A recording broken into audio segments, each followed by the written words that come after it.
EA Entertainment president Laura Miele did an interview with Variety recently where she attempted to explain why EA continues beating the dead horse that is The Sims 4. And the reasons she gave in this interview were disturbing. In case you're not completely familiar with The Sims 4, it released in 2014. Pretty much everyone hated it. It was far worse than any of the previous games in the franchise. Yet, EA has gone on to release 99 DLC for the game with no plans of stopping anytime soon. But I want to start with this part of the interview where she proudly states that EA has put out, and I quote, 85 content packs over the last 10 years. Now, apparently there's so much DLC that even EA executives have lost count, because I'm pretty sure she's off by like 14. The last Sims 4 DLC, Enchanted by Nature, was the 99th content pack, but that's just semantics. When she was asked about EA's decision not to develop a Sims 5, she stated, "What I wouldn't want to have happen is you to have to start from day zero and start from scratch and give up all the things that you've created, give up all the content that you've purchased over the years." I don't know about you, but I kind of feel like she saw someone on Sims Twitter say this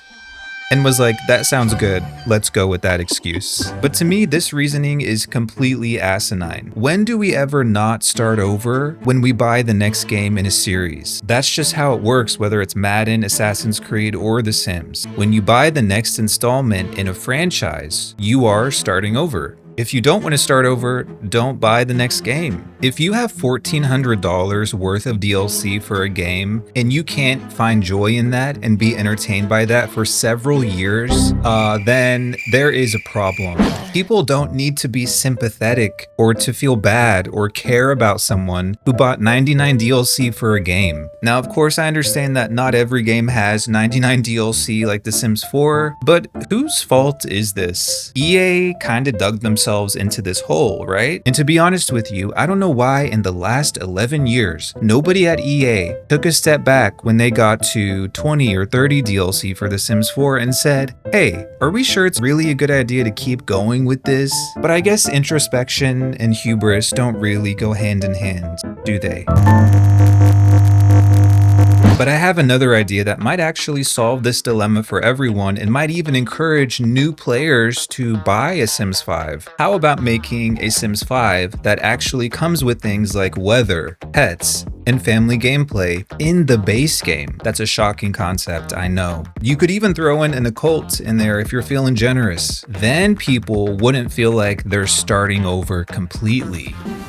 Right. Do you see where I'm going with this? I have the mind of a mastermind. What's that? I don't know, but that sounds reasonable to me. EA has more than enough money to invest a little more into the development of a next Sims game. And by the way, when you have a series, there is an expectation that the next one in the series will be better than the last. A Sims 5 should be better than a Sims 4. And if EA isn't confident that they can make a game that's better than the Sims 4, then maybe they need to reevaluate the people who are leading the Sims team. I know some of you might be thinking, why do you want a Sims 5? I thought you hated this game. Well, this might be a shocker to some of you, but I actually don't hate the Sims franchise as a whole, and I'm actually a bit of an optimist. And I think there's a chance, maybe a small chance, okay, that if they got the right team together and worked hard to develop a Sims 5, it's possible that it might actually be good, or at the very least better than the Sims 4. A part of me still believes that. The Sims 1, 2, and 3 were great games. The Sims 4 was a misfire, but historically, the odds are in our favor. Am I being too optimistic? I don't know. The point is, I'm more in favor of them making a Sims 5 than just resting on their laurels and continuing with The Sims 4 for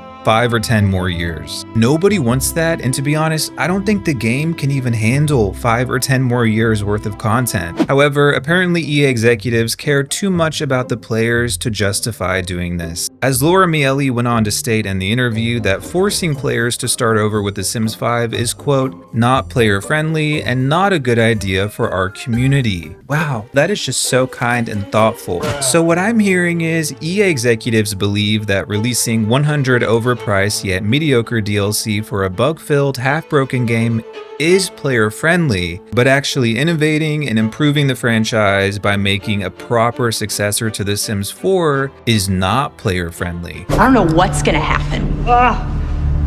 I don't know what I'm gonna do. The fact that an executive at Electronic Arts, of all companies, has the audacity to speak about player friendliness when this company has a prolific history of engaging in anti-consumer practices is beyond out of touch to me. Somebody's getting fired. Whoever briefed her on this, you cannot talk about being player friendly when you have released $1,400 worth of DLC for a single game. Clap if you think she should suffer. Wow.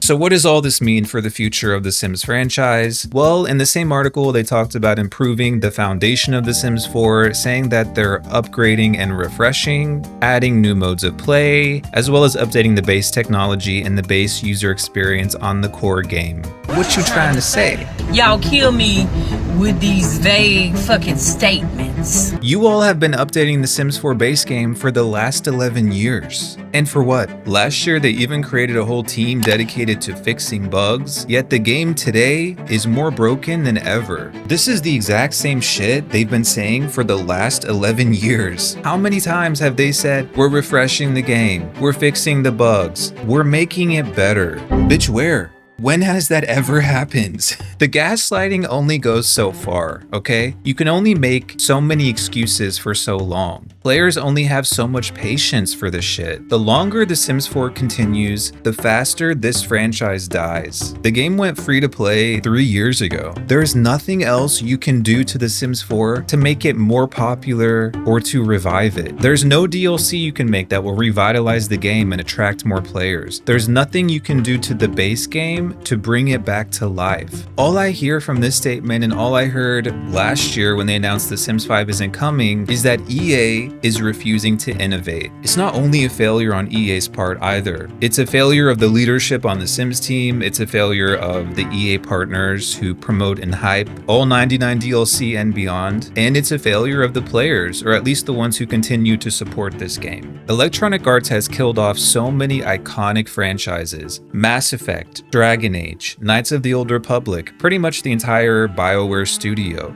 Command & Conquer, Dead Space, SimCity, and those are just some of the ones I can name off the top of my head. I honestly think The Sims will be added to this list before long. So it also baffles me that I don't hear other Sims content creators speaking up about this. I know most of them want The Sims 4 to continue because that's how they make money, but like these big Sims 4 content creators need to check themselves because they are also not too big to fail. As a matter of fact, right now I could name 10 Sims 4 content creators who are much bigger than me, whose views have completely shriveled up.